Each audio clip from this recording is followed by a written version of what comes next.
Nirvishesha Sunyavadi Paschatya Desatarine Jaya Sri Krishna Chaitanya Prabhu Nityananda Shri Advaita Gadadhar Srivasadi Gaura Bhaktavrinda Hare Krishna Krishna Krishna Hare Hare Hare Rama, Rama Rama, Hare Hare.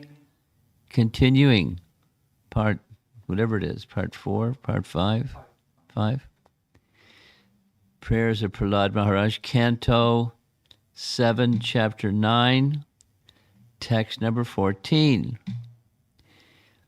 My Lord Nṛsiṁhadeva, please, therefore, cease your anger, now that my father, the great demon Hiranyakashipu, has been killed. Since even saintly persons take pleasure in the killing of a scorpion or a snake, all the worlds have achieved great satisfaction because of the death of this demon. Now they are confident of their happiness, and they will always remember your auspicious incarnation in order to become free from fear.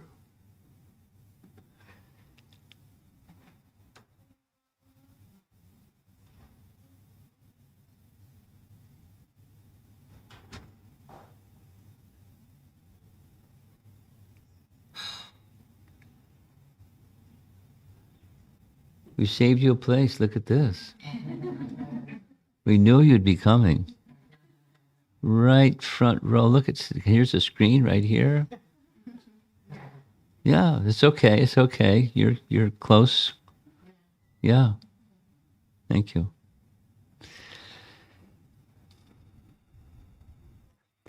So there's this series of verses is describing fear and fearlessness and how to come to the stage of fearlessness. But specifically, the emphasis is that is Lord Nṛsiṁhadeva, and he is fear. Krishna is feared by fear personified, and Lord Nṛsiṁhadeva is here's representative. Feared by fear personified. Did anybody know where that phrase comes from? Feared by fear personified? Think about it for just a moment. Queen Kunti's prayers. And Queen Kunti says, when Krishna was crying because Krishna was afraid of the little lati in the hand of Mother Jasoda, and he started crying. He was afraid of the stick in Mother Jasoda's hand, but he is feared by fear personified. So that's inconsistent, isn't it? But it's rasa.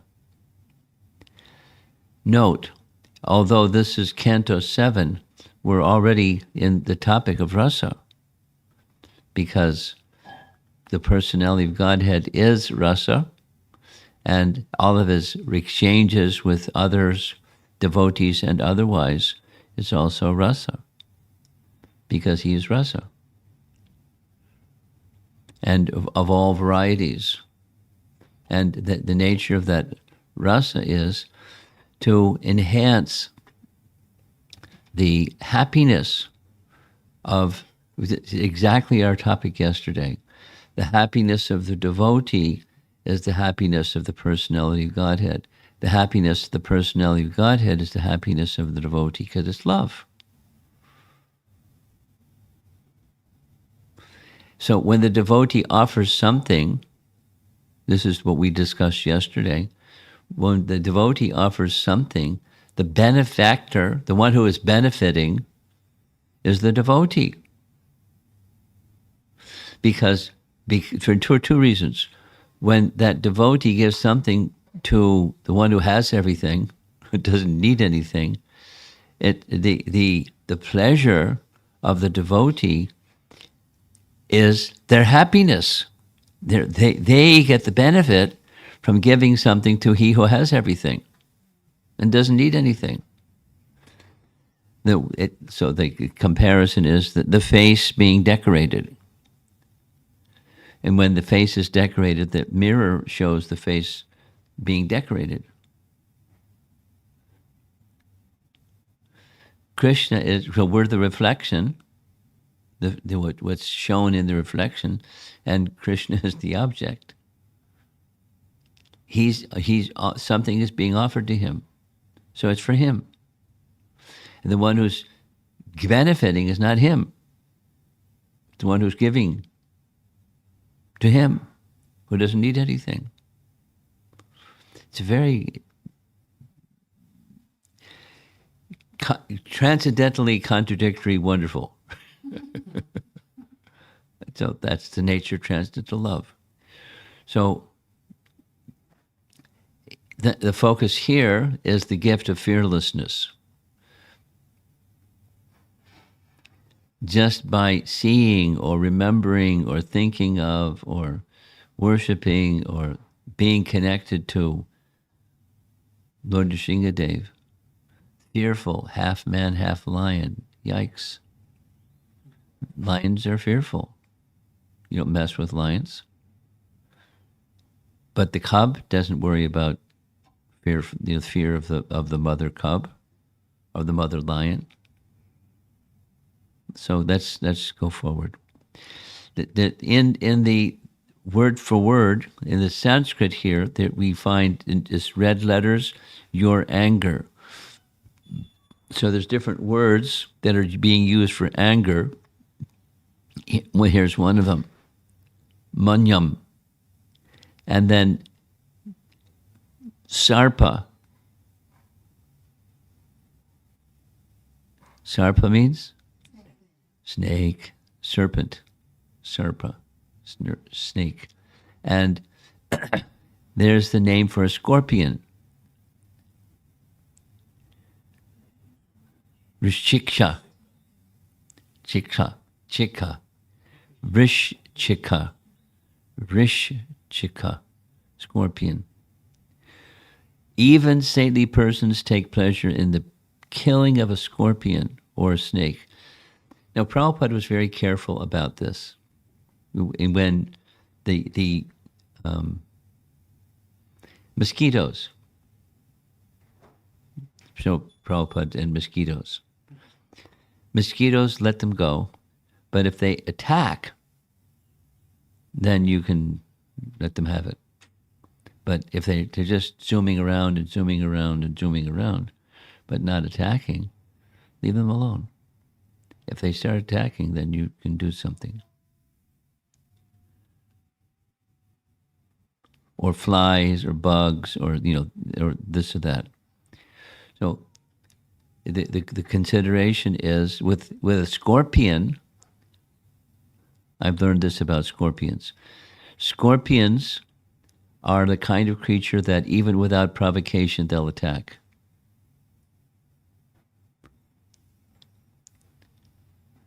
And therefore they're to be killed. And we'll see some nice images of, and similarly, snakes, like cobras. There's a scorpion. And before they strike, they have that little tail, and the tail moves back and forth, and you can hear the little, means they're going to strike. The most important point in this verse is that although saintly persons never desire the killing of any living entity, they take pleasure in the killing of envious living entities, like snakes and scorpions. So there's a scorpion, here's a snake, cobra specifically.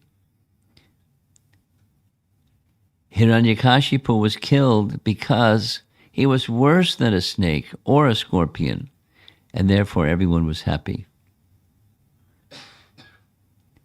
Everyone, even the sun, often Prabhupada would say,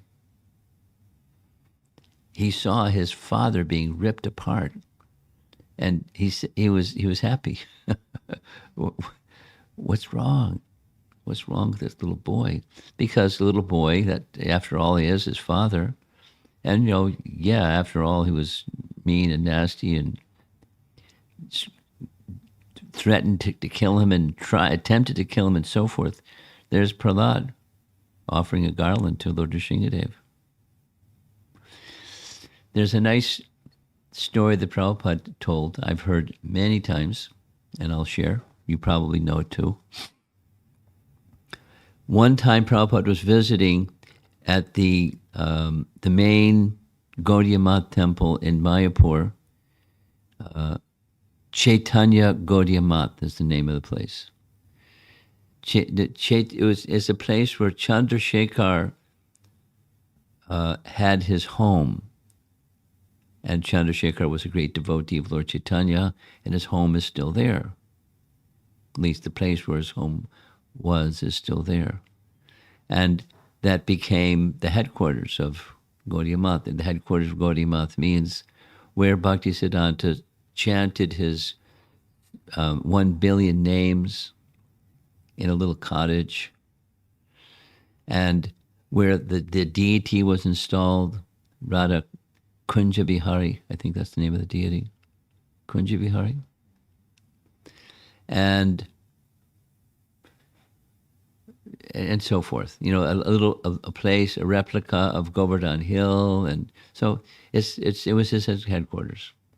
And Bhaktisiddhanta, although he was able to live in a cottage, he had a house later, and the house was a 2-story house. And he was accustomed to, Prabhupada described, in certain part of the day, he would pace back and forth on the balcony. And what he was doing as he was pacing back and forth is he would make arguments and counter-arguments and defeat the counter-arguments, and sharpening his wit, against himself. Because he would meet opposing arguments and he would deal with them, but he was, very skilled. So one day, Prabhupada was visiting at Chaitanya Gaudiya Math, and on that particular day, there was a cobra moving around. And there's lots of brahmacharis who, excited Bengalis can make a lot of noise. They're making a lot of noise, like, screaming, and they got sticks. And Bhaktisiddhanta heard the noise. He came to his balcony, looked out, and said strongly, "Kill it," with a snake. And Prabhupada said, when I heard that, I was disturbed, because a saintly person doesn't kill, but he said, "Kill it." Then he became very peaceful when he finally read this passage from Srimad Bhagavatam, Canto 9, or Canto 7, Chapter 9, Text 14, where even a saintly person, explicitly in the Sanskrit of the verse, the saintly person becomes happy when a snake and scorpion is killed. Now, the verse speaks about becoming free from fear. So, I thought this to be a nice image about fear. I mean, you look at the image and it's like, so fear arises from what? According to the Srimad Bhagavatam. There's a very nice verse. We're going to refer to it a few times just this morning. Bhayam is the Sanskrit word for fear, right? Bhayam. Who knows the verse? Bhayam dutiyam abhiniveshitak syat. You're not familiar? Okay, you'll learn it today. The mature stage of cleansing ignorance, by the presence of the inducer of this drives away fear. Here's the verse. Here's the translation of the verse. One whose intelligence is constantly disturbed by his falsely identifying himself with the temporary material world can achieve real freedom from fear only by worshiping the lotus feet of the infallible Supreme Lord. In such devotional service, all fear ceases entirely. All fear ceases entirely. How? By worshiping the infallible lotus feet of the Supreme Lord. So the feet of the Supreme Lord get a lot of attention, right? Something about those feet. There's another image. This is a male person feeling fear. Bhayam dutiyam aviniveshi taksyat. So that's the verse 11 to 37. Here's the full verse of the Sanskrit. Let's say the verse. Bhayam dutiyam abhiniveshi taksyat ishad epetasya viparya yosmriti tanmaya yato buddha abhajitam bhaktyai kanesham guru devatatma. So there's the lady again, the fear lady. Fear arises when a living entity misidentifies himself with the material body. Dvitiyam abhinivesh. Abhinivesh means absorption in, duality. Dvitiyam abhiniveshitak syat. Fear arises when a living entity misidentifies himself as the material body because of absorption, abhinivesh, in the external illusory energy of the Lord. So a place of duality. When the living entity thus turns away from the Supreme Lord, when you turn away from the sun, what do you see? Shadow. And shadow is darkness. It's the absence of light. You turn away from the light, you see the absence of light.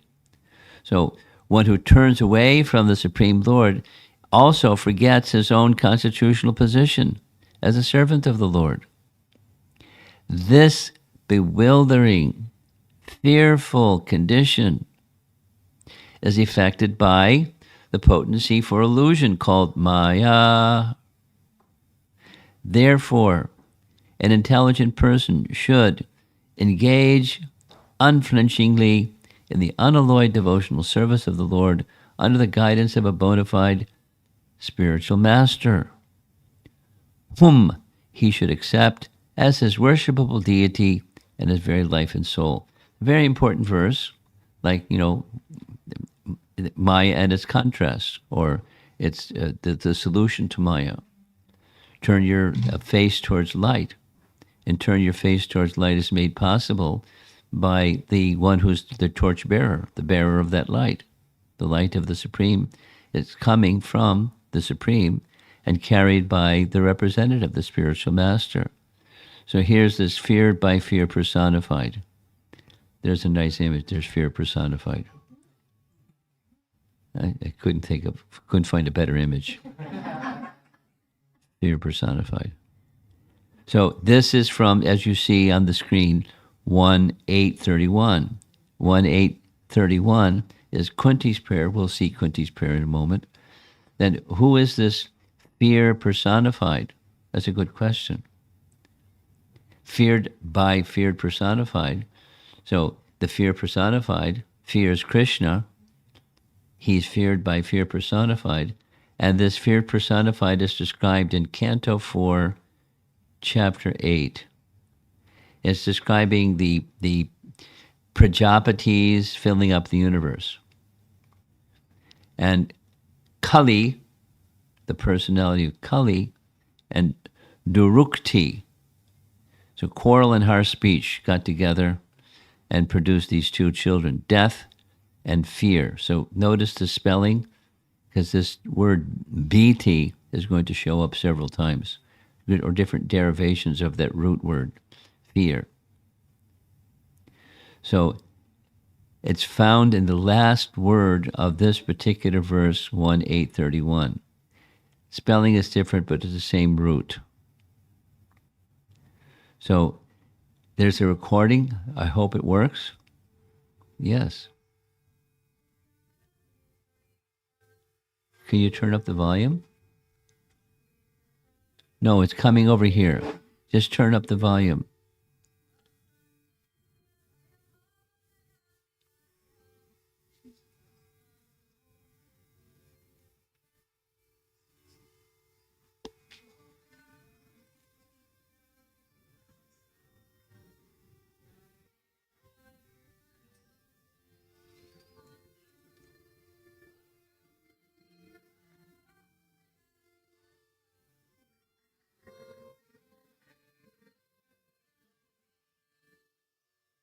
Okay, one more time.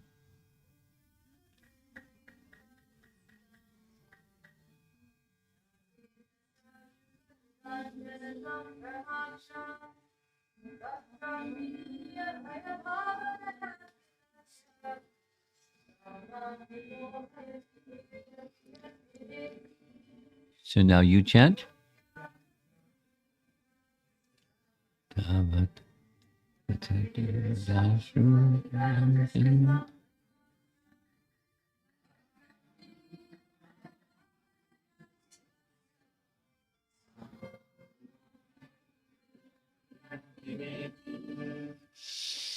My dear Krishna, this is Kunti speaking to Krishna as Krishna is departing Hastinapur to go back to Dwarka.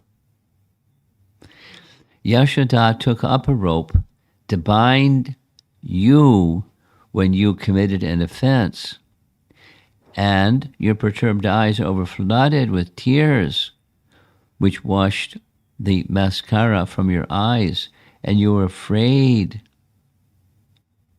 Though fear personified is afraid of you, this sight is bewildering to me. So specifically, as you see from this nice painting, she's holding a stick. And when he saw the stick, and it was staring at the stick and looking at her and staring at the stick and started crying, she understood the stick was causing the fear, so she threw the stick away. Because he didn't want to be beaten by the stick. But it's a little skinny stick called a lati, certain kind of little skinny stick. So feared by fear personified. So we learned a little bit today about fear personified. And now further Prabhupada commentary, there was no need for the Lord to be angry. The devotees can always remember the form of Nṛsiṁhadeva when they're in danger, and therefore the appearance of Nṛsiṁhadeva was not at all inauspicious. His appearance was to drive away the fear of Hiranyakashipu, and he certainly did. He drove away Hiranyakashipu. But he was he was a global, universal terrorist, not just global, universal terrorist.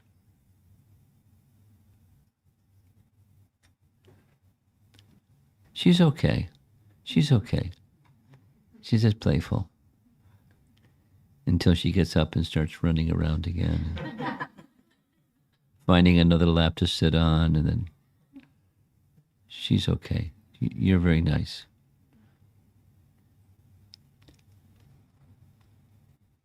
Okay.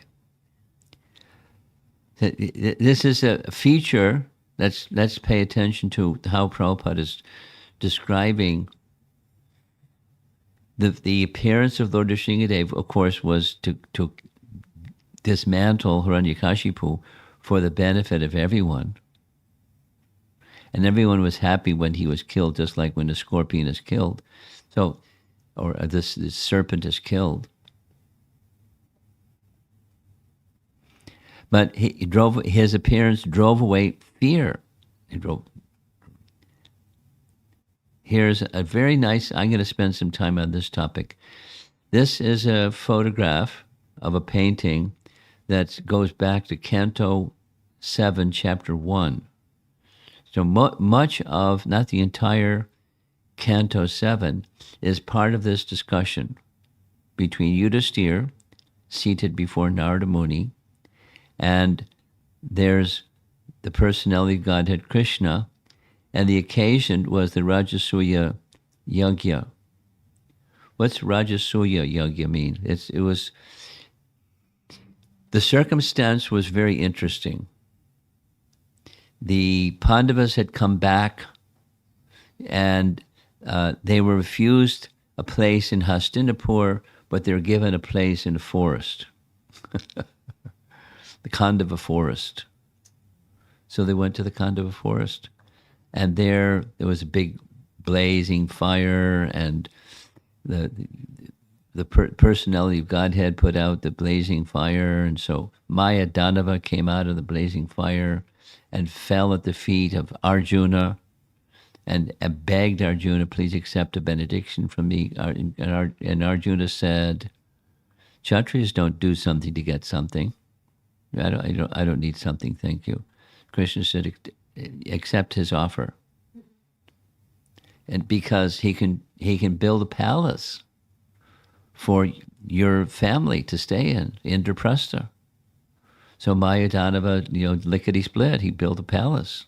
And super duper palace. You know the story, Mahabharata. And when the palace was complete, they had a big festival. And they invited their good friend Duryodhana, come on over and check it out. We got a palace better than yours, ha ha ha. And you know what happened? On this occasion, this is the Rajasuya Yajna was taking place as shown here. But because that was the plan. So Krishna came all the way from Dwarka. Krishna, there he is. Krishna is on the big throne.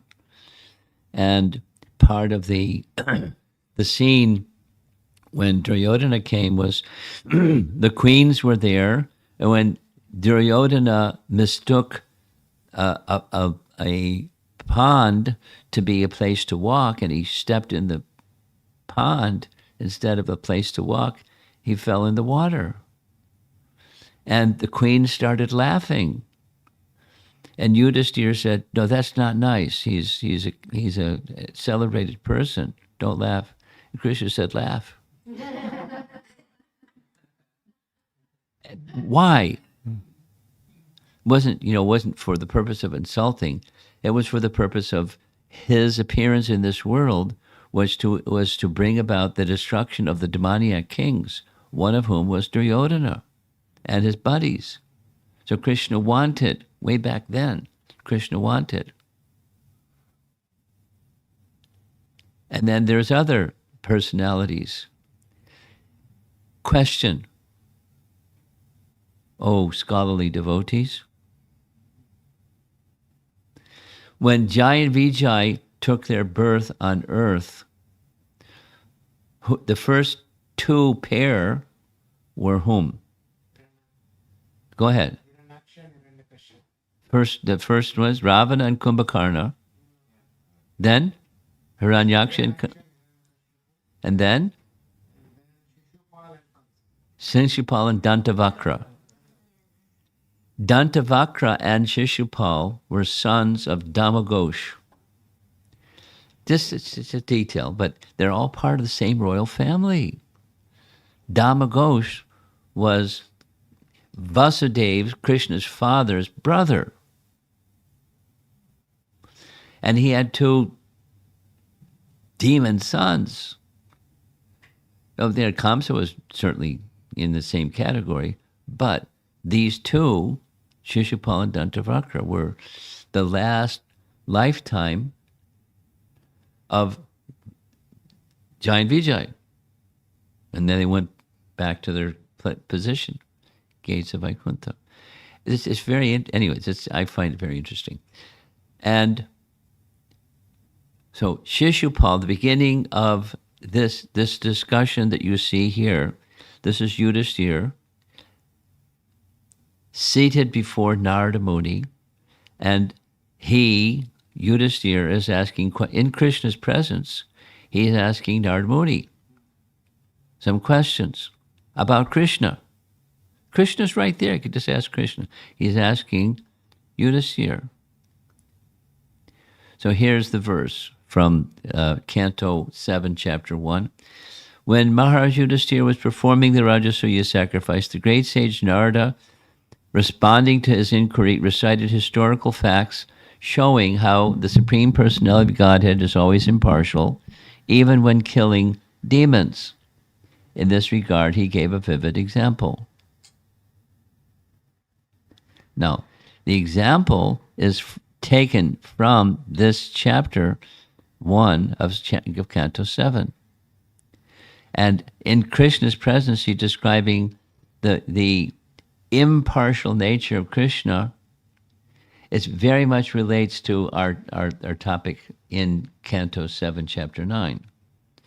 Because it's Canto 7, Chapter 1. The impartial nature of Krishna was that although Shishupal was, the history is described in the verses that follow this question, from his childhood, he vilified Krishna, his cousin. Bad. And when he got big, it didn't stop. It just increased. Vilified Krishna, vilified. So there were some bad people. And it wasn't Krishna was just like, get rid of these people that are vilifying me. It's because they're demons. Shishupal and Dantavakra, sons of Damagosh, his cousins. So in the course of this reply from Narada, to further the question, Shishupal was so nasty. And for his whole life, he vilified. And when it came to the Rajasuya Yajna, there was a plan as part of the procedure of a Rajasuya Yajna, is the most celebrated person is given the seat of honor. There he is. And Shishupal objected because he was inimical to Krishna. So he started speaking badly about Krishna. Bhima was ready to pounce on him. And Krishna held his hand. He was going to chop his head, the speaking part of his body. Let him speak. And then 100 times, then Krishna drew his Sudarsana chakra and chopped him. And the speaking part of his body was separated from the rest of his body. And in this whole narration, everyone saw the soul within Shishupal's body hovered in the air and then merged into the body of Krishna. So the remarkable question was, he was so inimical from day one in his life up to vilifying, and he got Sayuja Mukti, which is very rare for even those who are impersonalist tapasvis to achieve, and he achieved it. How to understand this? The impartial nature of Krishna, that's the topic. And go back to the 7th Canto, Chapter 9. The impartial nature of Krishna in the form of Lord Nṛsiṁhadeva is that he liberated Hiranyakashipu from his sinfulness. Even Hiranyakashipu, was tormenting Prahlāda. He was a bad person. He is a universal terrorist. He beat up the demigod, went to the heavenly realm and took over their kingdom.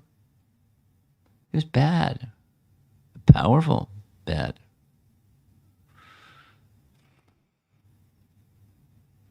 So Krishna, in the form of Lord Nṛsiṁhadeva, showed his impartial nature by destroying him. Because, punishment is fit for someone who cannot hear. We heard a nice description about this. when reasonableness fails, then strong action may be needed. But, they don't start with strong action. You start with reasonableness. And someone can't receive reasonableness, then they may need to be dealt with like an animal, with a stick. So this and that and the other and the other and the other, Hiranyakashipu was nothing could stop him, his wickedness. So Lord Nṛsiṁhadeva stopped him. Very nice. It fits the theme. I went back and looked. This reference to Canto 7, Chapter 1 is not in the purport to verse 14, but it fits because the impartial nature of the personality of God, and even when dire circumstances. So now we're ready for the next verse. Here's the translation. My Lord, who are never conquered by anyone, I'm certainly not afraid of your ferocious mouth and tongue, your eyes bright like the sun, and your frowning eyebrows. So it's just described that his tongue was moving back and forth like a razor, licking his lips because, he wanted more action.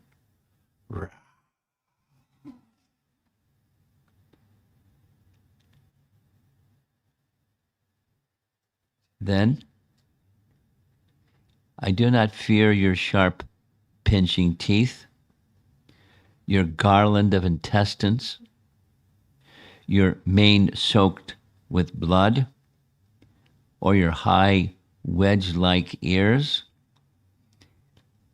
When I was a young boy growing up, we had two cats, a male and female. Guess what? The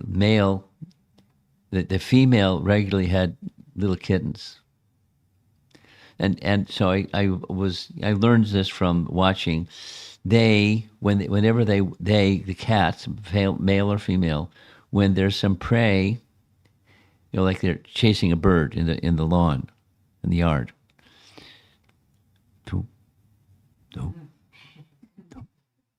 To not scare the bird away, and their ears are like this, the wedge-like ears, and then the bird will fly away.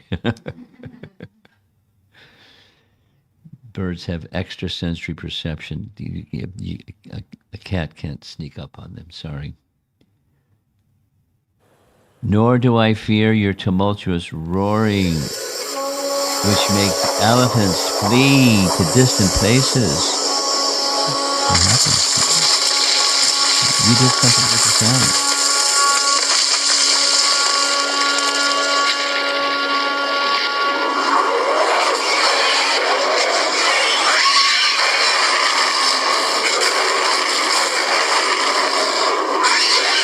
Okay.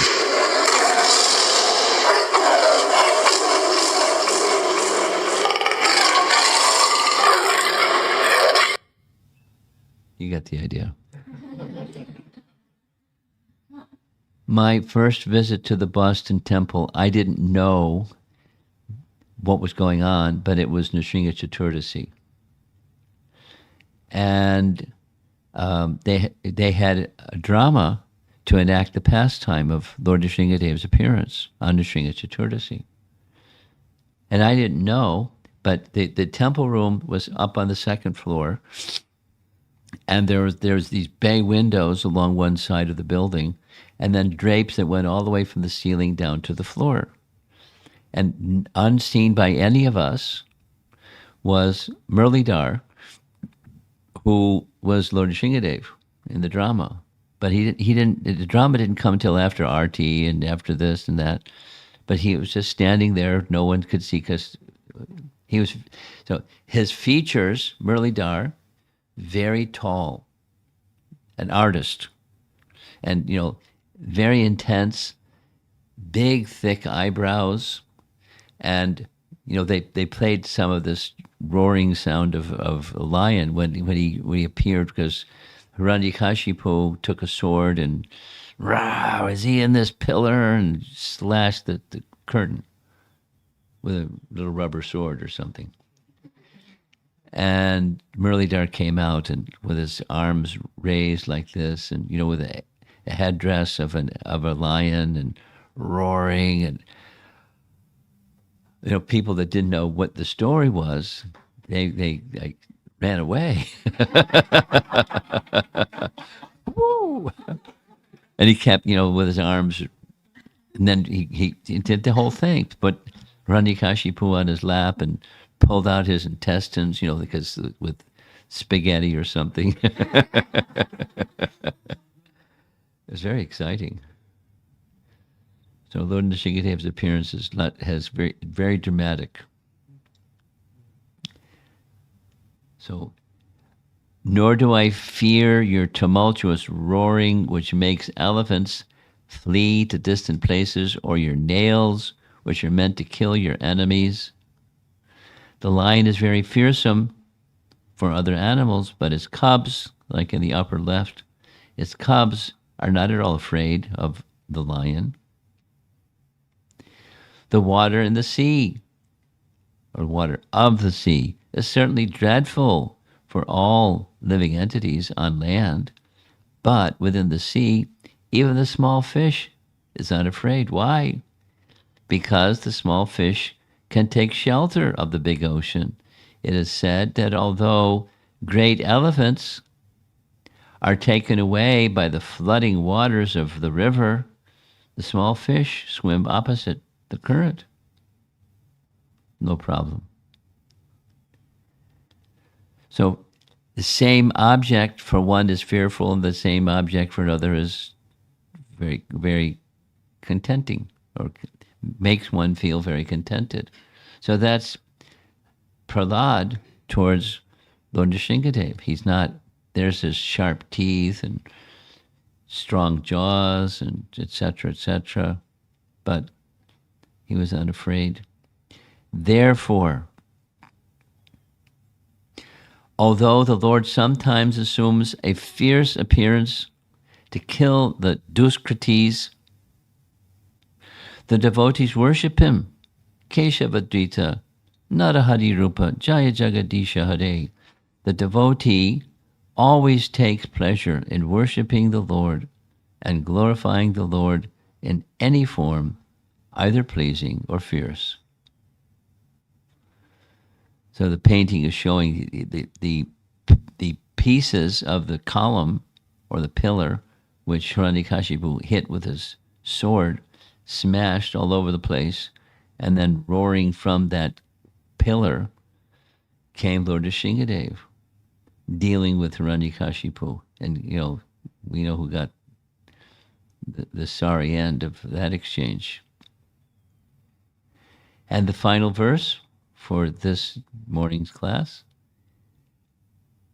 Oh, most powerful, insurmountable Lord, who are kind to the fallen souls, I have been put into the association of demons as a result of my activities, and therefore I am very much afraid of my condition of life within this material world. He's afraid of the bad association. When will that moment come when you will call me to the shelter of your lotus feet, which are the ultimate goal for liberation from conditional life? So those are the Sanskrit phrases indicated in the text above. This is Prahlāda's words, or paraphrasing his words. I'm afraid of bad association, which produces aversion to you.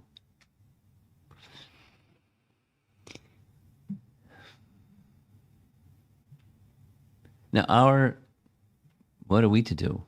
Because we're in a place of, it's Kali Yuga, and we're in a place of sense gratification, that people do crazy things for crazy motives, and it's abundant. It's sometimes subdued and sometimes not so subdued. Sometimes it's really wild, and it's a unwholesome place, just by its very design.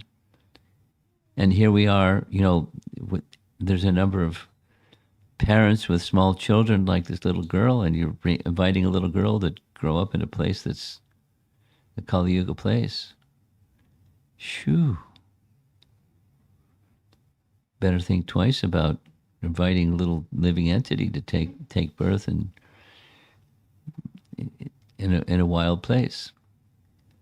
So there's the solution, of course. This is what Prahlāda is saying he's afraid of, but he's able to carry Krishna Bhakti, the Bhakti that he received from Narada Muni, with him. And therefore he has that shelter instead of being always afraid. So this fear topic once again. Everyone is put into conditional life according to his karma. Therefore, Prahlāda Maharaj, representing all other conditioned souls, admits that he was put into life among the asuras because of the result of his karma. We know the destination of the soul after this life depends upon higher authority, but the higher authority looks at what deeds have been done, the choices that have been made during this life, and the behaviors following those choices, and then the consequences also given, up or down or sideways, higher, lower, or the same,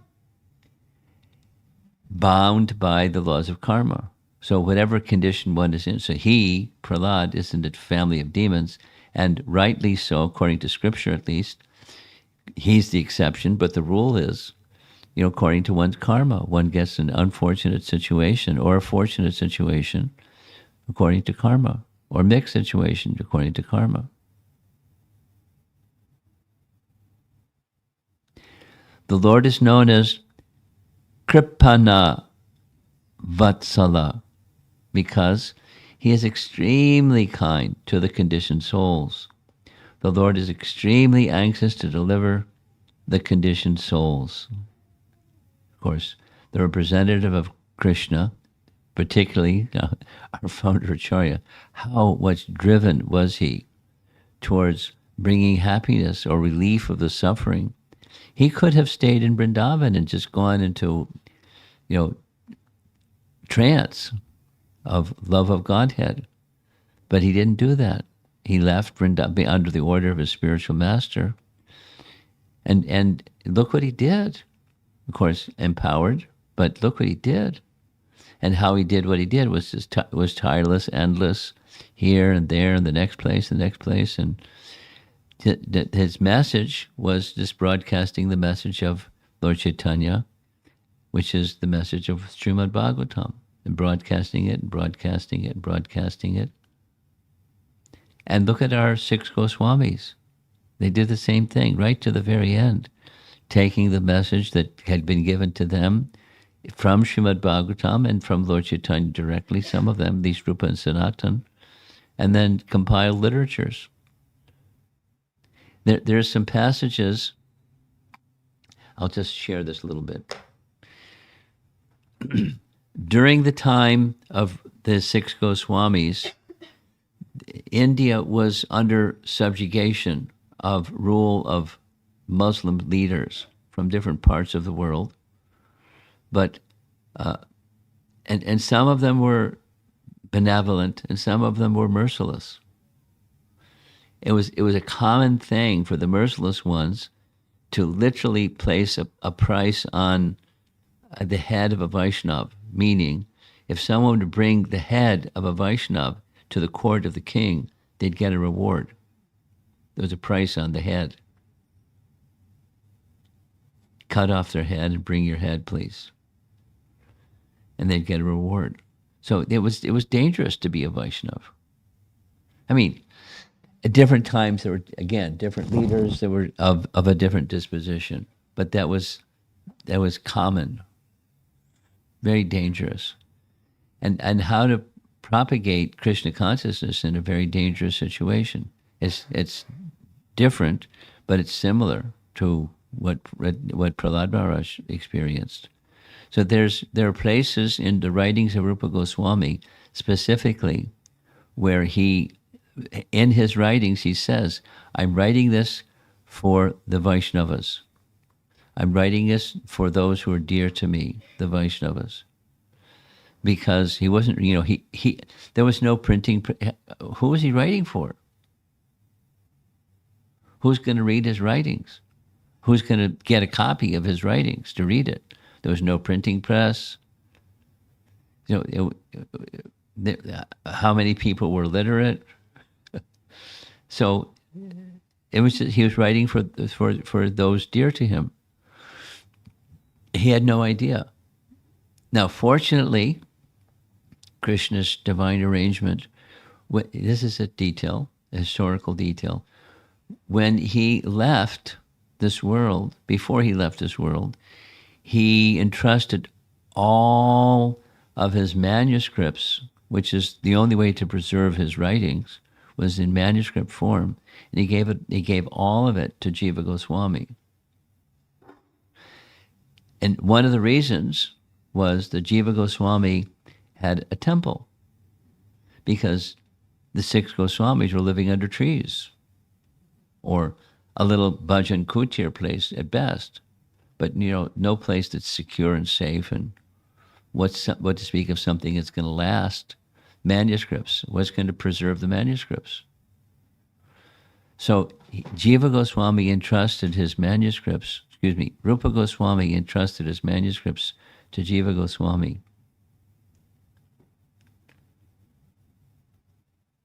And some years passed because he put them in a safe place. They didn't have the same way of preserving, paper, the way paper over time, what happens. So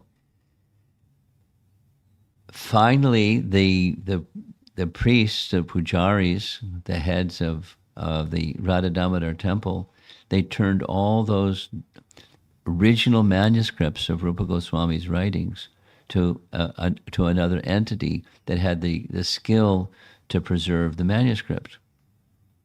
By however you do that, I don't know how you do that, but they knew how to do that. It's called the Jiva Institute, because it was primarily from Jiva Goswami's writings, but also Rupa Goswami's writings and Sanatana Goswami's writings, and etc.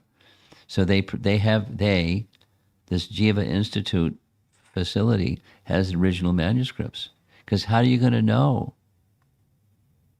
what Rupa Goswami actually wrote? You have to go to the manuscript. This is an issue for example,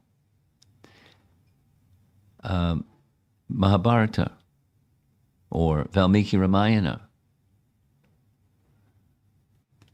Question: how many versions are there of Mahabharata?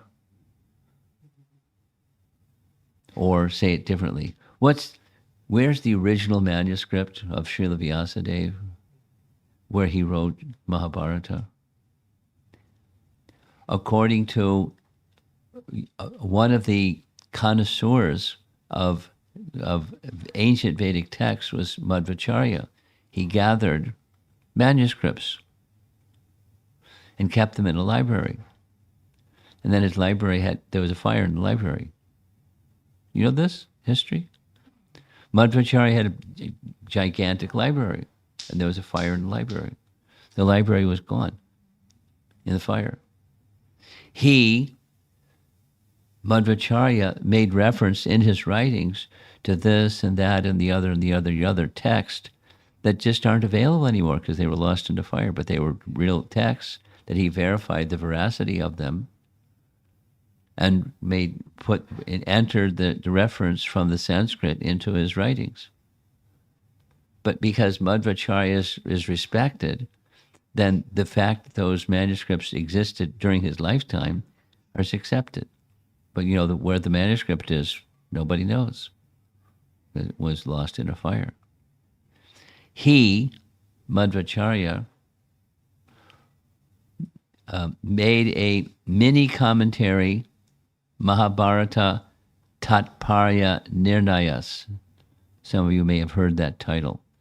It's a mini commentary on some portions of of Mahabharata. But he writes in that text that the whereabouts of the original manuscript of Mahabharata is unknown. And even during his time, what to speak of subsequent to his time, different deviated versions or renderings of Mahabharata that aren't Mahabharata appeared, proliferated. Because, it's a nice title. Everybody knows the title. Just write something and call it Mahabharata. Kijai. And it was going on. So he commented even during his time. So all of this is, the seeing on the upper left screen, there's some manuscripts. And the manuscripts are about Krishna. But who knows where the original manuscript is? There is such a thing for Srimad Bhagavatam.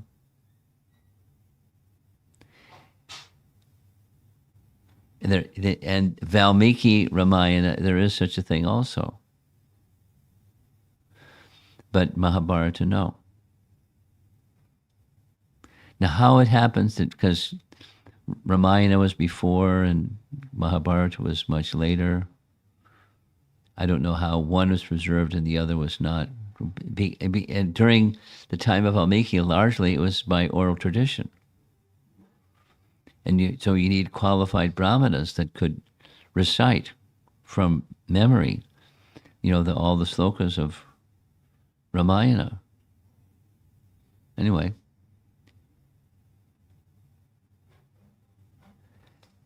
The Lord is anxious, this back to the text, of Prabhupada's commentary. The Lord is anxious, extremely anxious, to deliver conditioned souls. And so the instruments of the Supreme Lord want to deliver the conditioned souls. That's the end.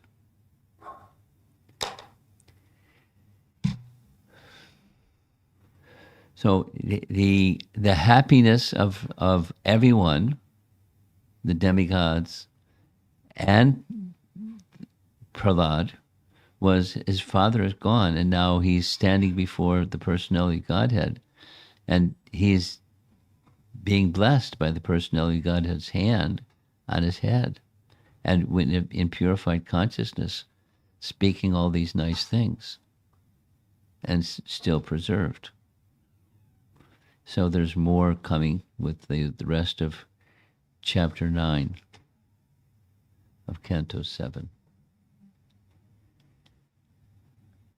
Let's see if there's some discussion. I kind of went all over the place with this class, but I think that's okay.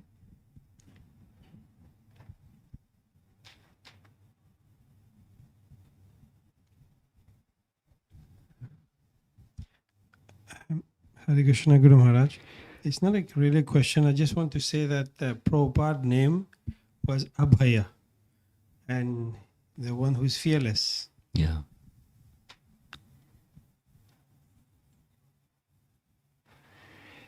That's the name his father gave. And then the name that Bhaktisiddhanta gave was Abhaycharan. And his family name was De, D-E. So that's where the A-C, Abhaycharan. And then later he was granted by Gaudiya Math, Bhaktisiddhanta and others, the title Bhaktivedanta. So then it became A.C. Bhaktivedanta.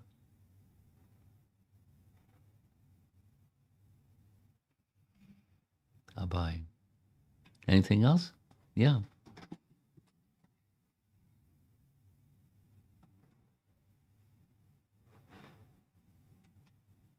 Thank you, Guru Maharaj, for the wonderful class. Thank you, Guru Maharaj, for the wonderful class. One comment I was thinking was similar to Prahlāda Maharaj, who was in the association of the demons, Vibhishan also was surrounded by demons. Yeah, he was. But he showed the real character, real surrender to Ram, and became the real servant of Ram.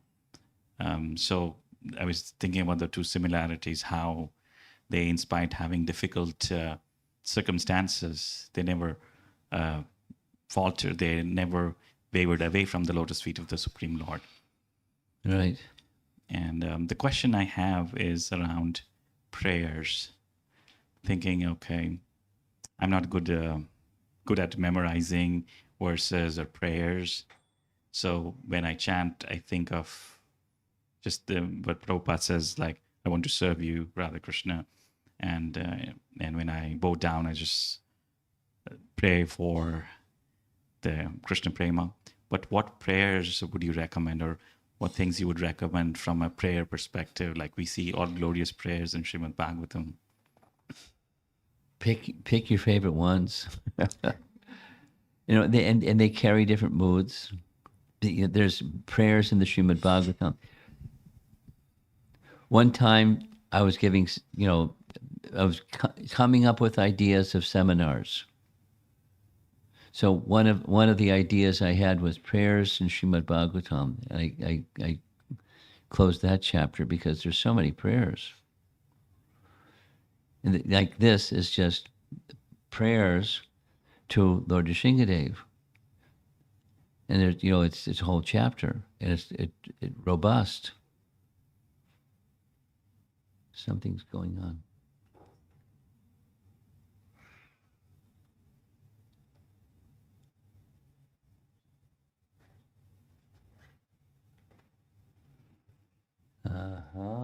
Good. Okay. So Prabhupada gave, he had some of his own favorites, Narottam Das Thakur and Bhaktivinoda Thakur, and so each devotee, that there's Padyavali, a set of prayers by the personality, by various acharyas. They're not just Rupa Goswami's own writings, but a series of prayers or glorifications.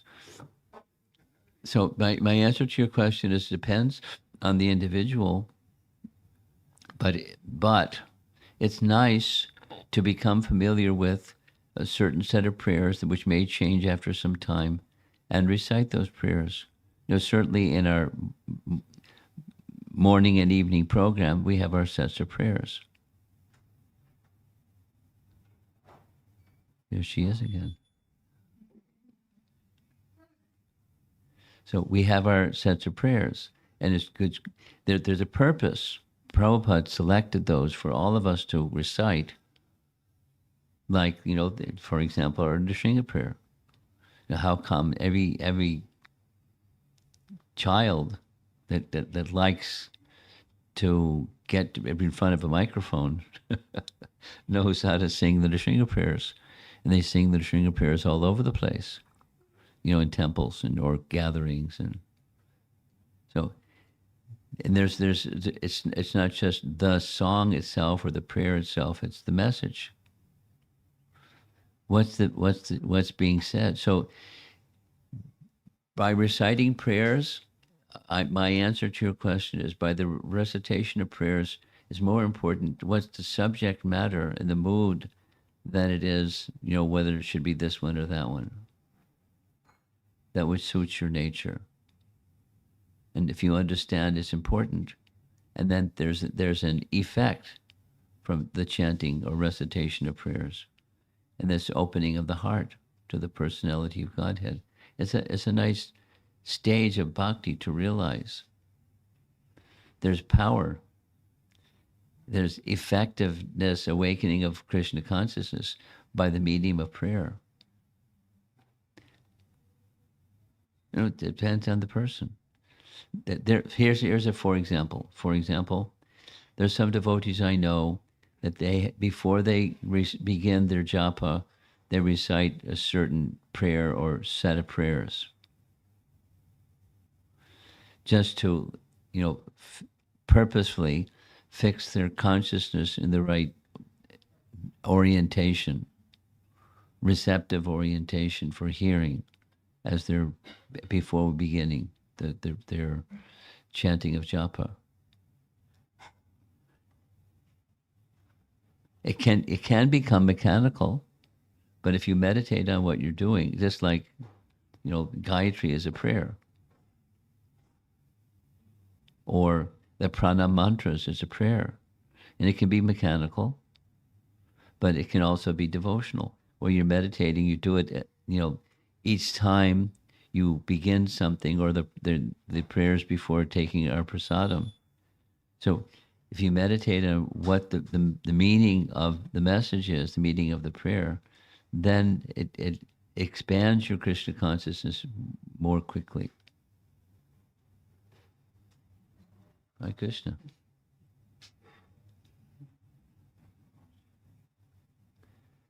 Others?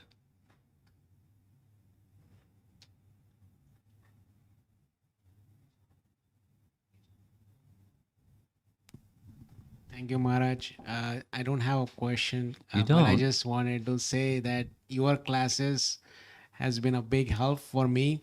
Like I was like more like procrastinating reading Bhagavatam, but you keep mentioning Canto 7, Chapter 7 has this, Chapter 5 has this. So I keep reading those, and it was like it's full of nectar. And the number of shlokas I used to read in a whole month, I've been reading every day. So it's helping. I just wanted to thank you for helping devotees like me, those who are still, trying to get there. Well, I'm not going to be here for too long. So one solution, one option for you is just go back to sleep again. Then another option is hear recordings, because it's different. When I leave here, I'm going to Detroit. I'm just going to continue the verses that I didn't complete up there, and then I'm still not going to finish the chapter. So then comes Nṛsiṁha Chaturdasi. No, excuse me, Nityananda Trayodasi. And then the next place is going to be finish the chapter. I've got Krishna permitting that my health holds up, then I'll do all those things. And there's a purpose, and I'm doing this. It's for people that like to hear. And then there's a thread, and they can follow the thread and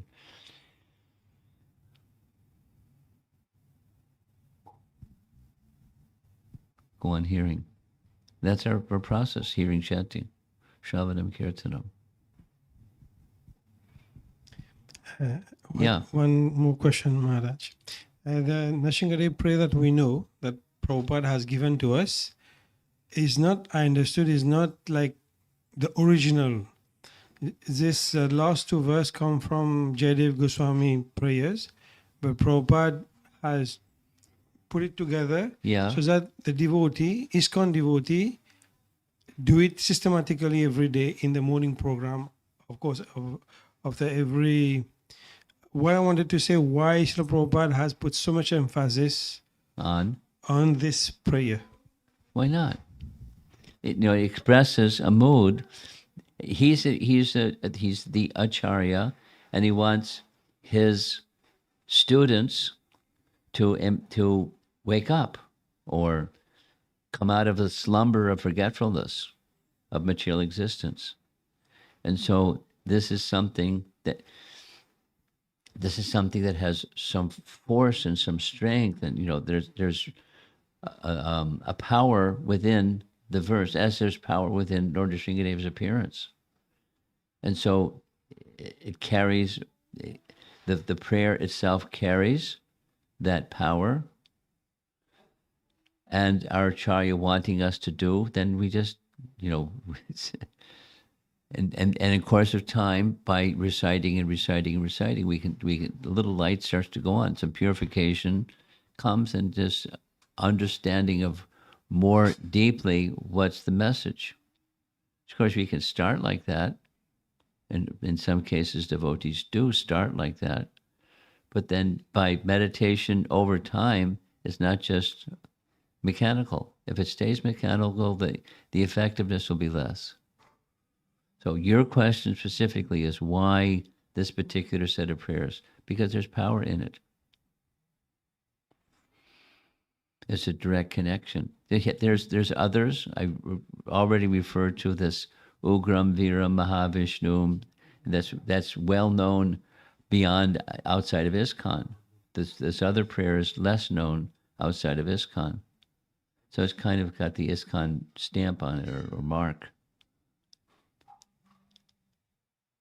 And it's very personal. Very personal.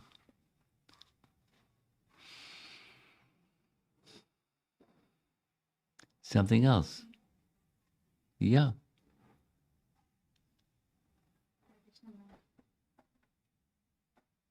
Thank you so much for this very nice pastime. And you, almost every day, you're talking about this fear. So in our daily lives, we have so many things that we do. And just by remembering the lotus feet of the Lord, we can be fearless. I like that point a lot. Yeah. Well, it's a place of fearlessness. It's a place of Vaikuntha, the place of no anxiety. It's a place of the spiritual existence. And one who can take shelter there, they're protected. When you're protected, there's no fear.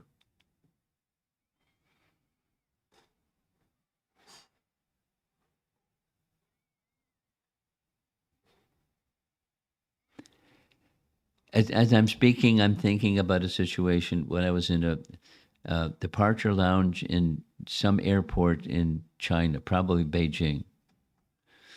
And, the scene was that there's a big departure lounge area, and there was a little child that started crying. And, it seems that the mother of that small child had gone to the bathroom or something or other. They weren't in the vicinity of the child. And the child started to cry. And the crying of the child got louder. And then that lady came to the child and tried to comfort the child, and no good. And finally, the deafening pitch of sound of the child's voice stopped. And I wondered what happened. And there was the mother. As soon as the child was in the arms of the mother, the crying was over. They just needed their mother. So, similarly, when the place of shelter is there, then there's fearlessness. Even, whatever the circumstance is, a fearful circumstance is no longer fearful when there's protection.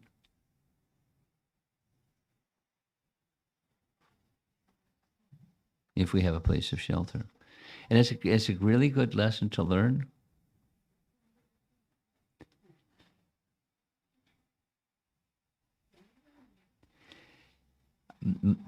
Of late, by just a little sharing, of late, by Krishna's arrangement, I've had the opportunity or the service opportunity to give some guidance to some youth. Youth can be any age, but, younger generation devotees. And then, younger generation devotees are passing through some difficulties. Teenage life is turmoil. Commonly, sometimes, but lots of turmoil. To go from something this to that, it's uncomfortable. So in discussion with them, my realization has become more strong. When you have a place of shelter, you can easily go through that. You don't have a place of shelter, it's wild. So it's important to have a place of shelter. So what does that mean? A place that, whatever's going on, it's okay. Because there's something known. And there's a lot of unknowns. And there's a lot of pushes and pulls of different desires, different circumstances, and without naming all the labels, things that young people go through. It's not that old people don't go through that, but young people particularly have, the necessity of having shelter. Now, when there's the family unit, it makes it easier. And when there's a place of spiritual shelter that goes beyond the family unit, it makes a big difference for young people to weather the storm of teenage life, or the transition from dependent to independent and in between. It's very awkward.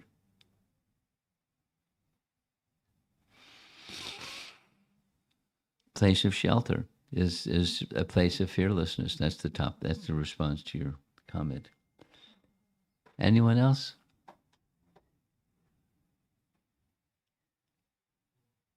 Okay. There's something online. Go ahead. There's a comment and a question. Okay. The impartial nature in today's class was an example of Hiranyakashipu. No, the example was Shishupal. Oh. The impartial nature was, as Krishna dealt with Shishupal by giving him liberation. Similarly, as nasty as Shishupal was, Krishna didn't show nastiness back. He, tolerated his 100 times vilification and then chopped him. So in this section, similarly, Hiranyakashipu tormented and tortured and this and that, and then he waited for the right moment and then finished him. But that when he finished him, it was his mercy. That was the yesterday's discussion. The mercy, even of a bad person, but bad person gets mercy too. The good person gets mercy too. It's just the feature of that mercy that they get is corresponding to the orientation of the person towards the object. But it's not, slapping him around because he was, a terrorist. He liberated. Yes. Hiranyakashipu. And from the Canto 7, Chapter 1 reference, it's Shishupal. Yes, go ahead. Hiranyakashipu was delivered from wickedness, and Lord Nṛsiṁhadeva stopped him. Krishna is so kind. This was the comment. Okay. And the question is, how does the partial nature to great personalities look like? Can we take an example of Prahlāda Maharaj here? No, it's not. Great personalities don't have a partial nature. They're fishing in a place where there's no fish. Okay. How Nṛsiṁha was partial in his words or actions? This was just a continuation to the question. Say it again. How? How Nṛsiṁha was partial in his words or actions? No, he was impartial. That's the whole idea. Going back to chapter 1, he's impartial. He gave liberation.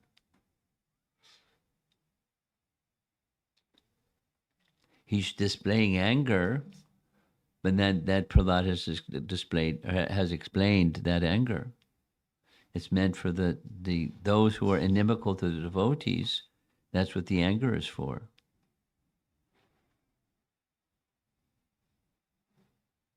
Okay, and because he's now gone, please remove your anger. Thank you very much.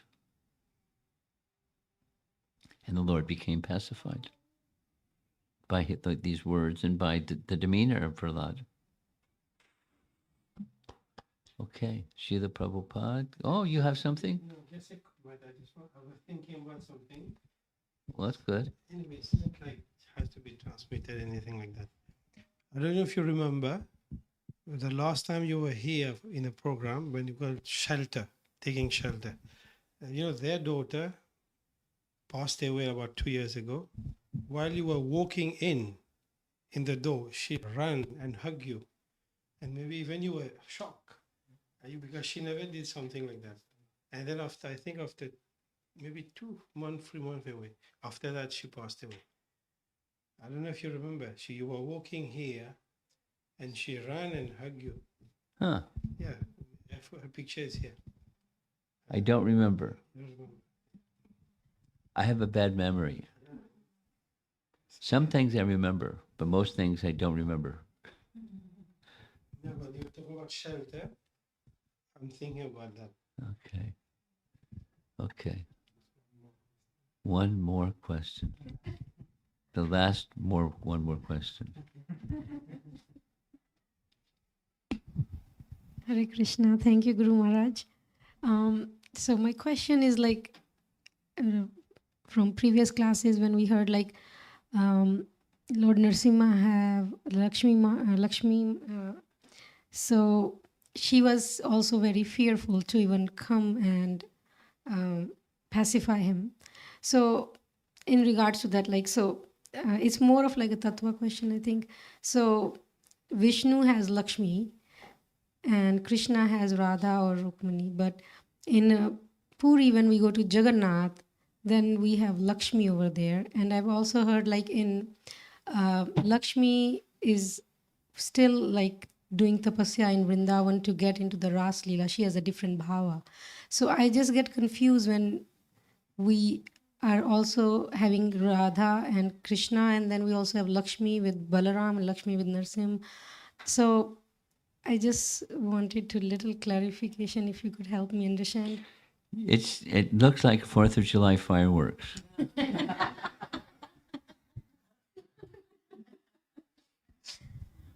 So Krishna.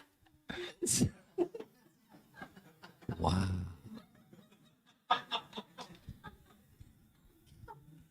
So with Vishnu is Lakshmi, right? Vishnu is Lakshmi? No, with Vishnu is Lakshmi. Well, Narayana or Vishnu. Yes. Yeah. So with in Puri with Jagannath, they say the Lakshmi is there. So I just wanted the clarification, like how is that? How is that? Yeah, because Lakshmi is with Vishnu. So the Jagannath is Krishna. I don't understand your question. I don't understand your question. Yes.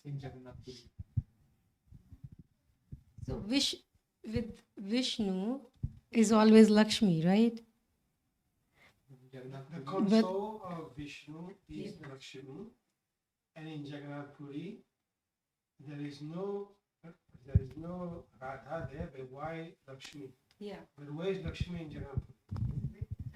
No, in the stories they say when the Jagannath Rath Yatra happens, and they go to Gundicha, they leave Lakshmi, and that's why she was mad. And then in the return, they bring sweets for her. So the reference with the Lakshmi, with the Vishnu and Krishna, I'm confused. Like that's why. If you're confused, imagine what I'm going through. How about this? Because it's kind of for me, it's scattered. So you're clear. It sounds like you're clear, but it's not. To me, you're clear. So you put something in writing. Your husband can send it to me, and I can look at it because I can't sort through. And you could explain it again, and the sound system and my hearing capacity don't help the whole situation. So put it in writing, and I can look at it and then better understand what it is that you want to know, and then see if I can respond. Okay. Thank you, Maharaj.